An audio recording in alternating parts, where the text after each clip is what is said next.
Did you know that there is research that suggests that doing annual reviews at the end of each year helps you understand your weaknesses, is a powerful tool for self-reflection that lets you embrace growth, lets you clarify your wants and turn your dreams into reality? Other than that, annual reviews help you set realistic and achievable goals for the upcoming year.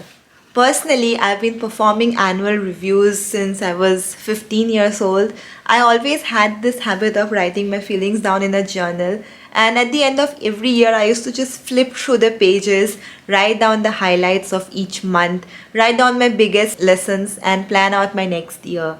If I were at my parents' home right now, I would have showed you I have a huge stack of journals at home, all filled since I was 12 years, 15 years old, and it's really fun and a cool way of knowing yourself better and achieving more in the upcoming year.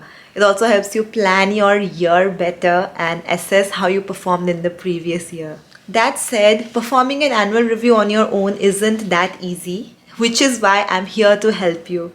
In today's video, we will discuss everything you need to know about how to do an annual review for yourself, and we'll also be sharing some cool prompts which I have used personally and have been recommended by psychologists to help you assess the past year and gain better perspective and clarity on the year coming ahead. The first step to doing an annual review is laying the groundwork.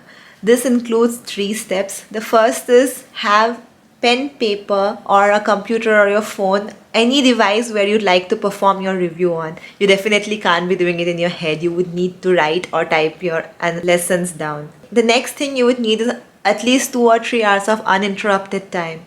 Usually it takes me about 4 to 5 hours in total, and I spread this time over 3 days based on the 3 broad brackets of journaling prompts which I'm going to share with you in the later section of this video. Then the third and most important thing you need is a record of everything that you wrote down in the past year. This can include your calendar where you made notes, any journal where you wrote your thoughts, feelings and happenings of the day down, or any notes you might have made while in the shower or getting bored in a queue. Collect everything that you wrote in the past year, and this will help you move on to the next step, which is reflect on the year gone by. Here is a set of journal prompts I use to reflect on the year gone by. If you're watching this video and want to improve yourself and also make your upcoming year the best year of your life yet, then please get a pen and paper ready and write down the answers to all these prompts that I'm going to discuss. Number 1, what were the 3 biggest obstacles you faced in the past year? Write down any hurdles or difficulties or challenges that you had to face. This can include anything on a personal, professional, intellectual, physical, any level. It's up to you. Second question, how did you find your way through each of these obstacles? I remember reading a quote when I was young that said, "Adversity is the crucible where courage is tested." How strong, how brave, how courageous you are, it's all defined by how you behave in the face of adversity. So the way you overcame these obstacles will give you a great idea of what your strengths are. Which brings me to the follow-up question. Based on the answer to the above 2 questions, what are the top 3 qualities in yourself that you are proud of? Next question. In all the adversities that you listed in the previous question, do you see a recurring thread connecting them? Is there a pattern that you keep falling back into? Is there a comfort zone that you slip back into even though you know how harmful and dangerous it is for you? This question is to uncover some dark and deep truths about yourself which will help you analyze the current year better. Next question, how these obstacles changed you as a person? The follow-up question to this is, what is the biggest lesson you learned about yourself or your life because of these obstacles? Let's move on to thinking about the positive side of things. The next question is, what were the 3 happiest memories of the bygone year? What is one cool thing that you learned about you this year? When was the last time you did something out of your comfort zone? How did this experience change you as a person? And the last question, what is the biggest change you saw in yourself compared to the past year? So the way to follow this journaling method and do an effective annual review is take a paper and write down your answers to all the prompts that I discussed. All the points that we discussed until now are tools to help you reflect on the bygone year.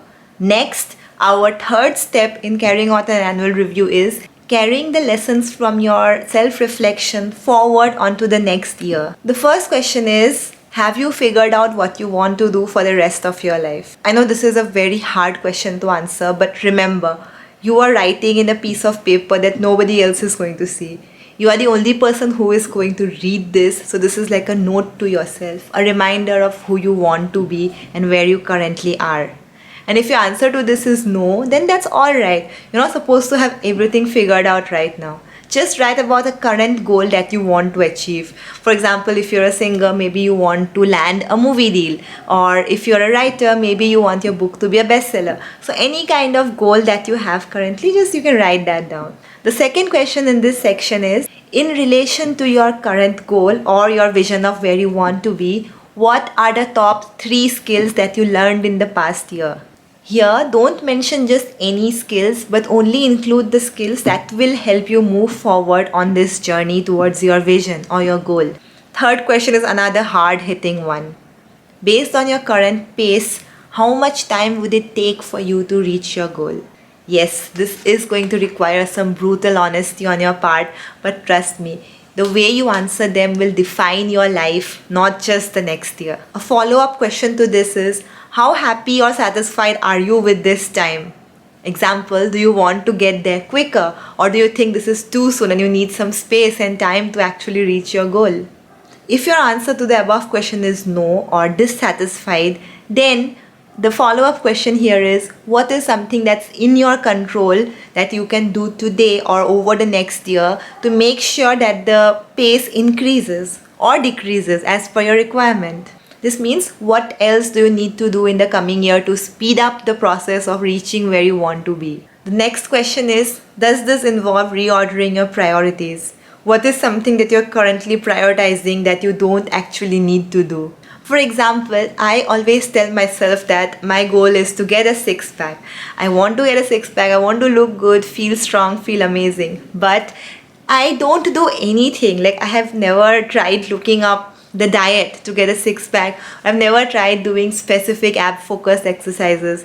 This just goes on to show that yes, having a six-pack is my goal, but it's not my priority right now. That's why I'm not putting enough efforts in it. And that's okay, because this goal is not meant for me right now, and this clarity will help me drop this goal. Sometimes, more than pushing forwards, letting go is also important. The last and the most hard-hitting question of this session is, are you in control of your life, or is somebody else controlling what happens to you? Answer this question and we'll move on to the next session. The fourth part of doing an effective annual review by yourself is setting goals and habits for the next year. So far we have reflected on the lessons we learned and we have made efforts to carry them forward to the next year. The next section will help us set realistic habits and goals that will help us turn our dreams and vision into reality. Note how I say goals and habits. I'll just explain how these two are interlinked through an example. My goal is to gain muscle. In accordance to that, I would have to set some daily habits like exercising, eating healthy, staying hydrated, getting enough sleep, etc. And I would have to do them every day consistently over the year so that I can reach my goal of getting fit and gaining muscle. Or for example, my goal or my dream is to go on a Europe trip this year. So I would have to adjust my daily habits accordingly to make my goals stick. So I would have to save money every day. I would have to read up. I would have to learn about the tourism there, the situation there, what are the best places to visit, how to travel maximum countries and have great experiences on a budget. So all of these I have to research, and this I cannot do in a single day. So I have to plan accordingly and adjust my habits so I can reach my goals. In that sense, when you're setting goals for the next year, make sure that you do not just set random goals, but break them down into small achievable steps that helps you reach your target faster. Wrapping up, here is what you need to do an annual review. First is get yourself ample time and space and peace of mind. Take a few deep breaths, maybe do a small meditation, and allocate at least 2 to 3 hours of uninterrupted time for your annual review. Second step is ask yourself some hard questions to analyze on what the past year meant to you and how it changed you as a person. This can include questions like, What are the biggest lessons you learned in the past year? What are the biggest obstacles you encountered and overcame in the past year? How did they change you as a person? Then the next step is you have to carry these lessons forward to the next year. Here you have to ask yourself questions like, have you figured out what you want to do with your life? Are you happy with the pace you're moving towards your goals, etc.? The final step is to set some goals for the next year and accordingly adjust some daily habits that you can do to reach closer to that goal. If you would like all these prompts in a printable format, I have made a very cool template that you can just fill up every time you want to do your review. This is valid for today, next year, even 10 years later, because these questions are always going to be the same no matter where you are in your life. So if you'd like to have that, it's for free. It's in the description of this video. So please check out and let me know in the comments how you enjoyed this annual review process. Thank you so much for watching. Don't forget to share this with your ambitious friends and share it with anybody who you think might benefit from watching this. I'll be soon making more videos on how to set better goals for 2023, how to set a theme for the new year based on your goals, etc. So make sure you follow my channel, subscribe to it, press the bell icon so you don't miss out on future videos. See you again soon. Until then, stay awesome and cheers!